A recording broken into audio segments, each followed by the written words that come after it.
to hear. Drink a good deal of it, make a good meal of it, stick to your old-fashioned beer. Now don't be afraid of it, drink till you're made of it. Now all together a cheer. Hey everybody, Mark here once again, your one-take beer reviewer, beeronaut.com, yada yada yada. And last week I did a one-take beer review of Mikerphone Brewing Imperial Smells Like Bean Spirit. They're from Elk Grove Village, Illinois, to fill you in. And it's an Imperial Stout, breakfast stout, they say, made with local coffee and maple syrup. And I had forgotten that they first posted this proposal to send me the stuff as part of a package where they were also sending along a whiskey that had been distilled from the beer. So here it is. That just means I get to drink something else tonight. This is from R6 Distillery of El Segundo, California. It is a Smells Like Bean Spirit whiskey. And I know there are a lot of brewers that are also doing distilling, a lot of whom also are making beer into whiskey, bourbon, whatever. But I have not had a chance to get into any of those yet. So this is actually my first one.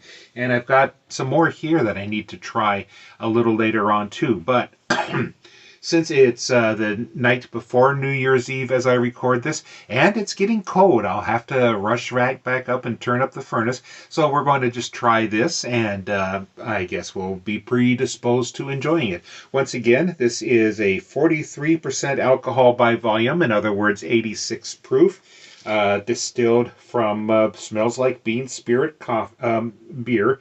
R6 Distillery, established 2014.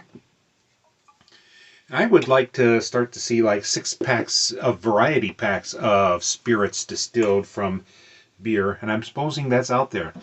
Well, let's just give this a nice sniff. I know this is probably going to be a little stronger to me than I am used to. Let's cork it so I don't do something I'll regret. And we'll get a, so that's why they sent me a glass of this size, and it does look just like a whiskey as far as I can tell. If there was much color to it, it would have been distilled away, I suppose. Nice strong whiskey, and I do get some of the maple syrup in the nose. Now I'm getting a little bit of coffee. It kind of comes almost as a slight smoke impression, which may have been coming from the barrels it was aged in.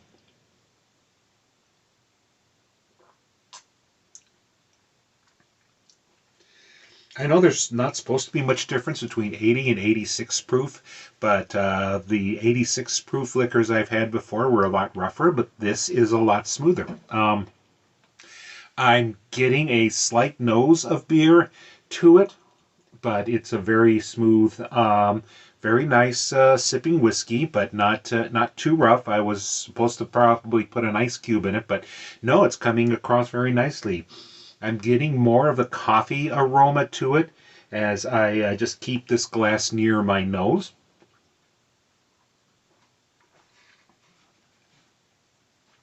So yeah, you can't see any coffee, and you could say it's maple syrup colored because that's whiskey colored. But it's a surprisingly nice, smooth, sippable whiskey. I suppose you could say there's going to be some Kahlua impressions to it, but that's not what they put into it.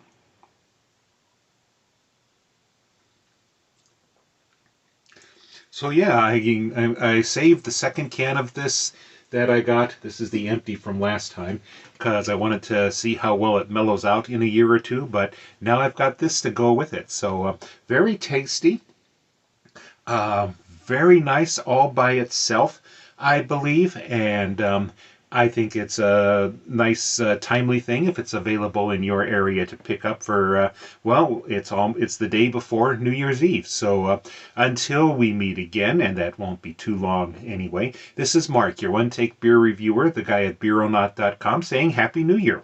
Now don't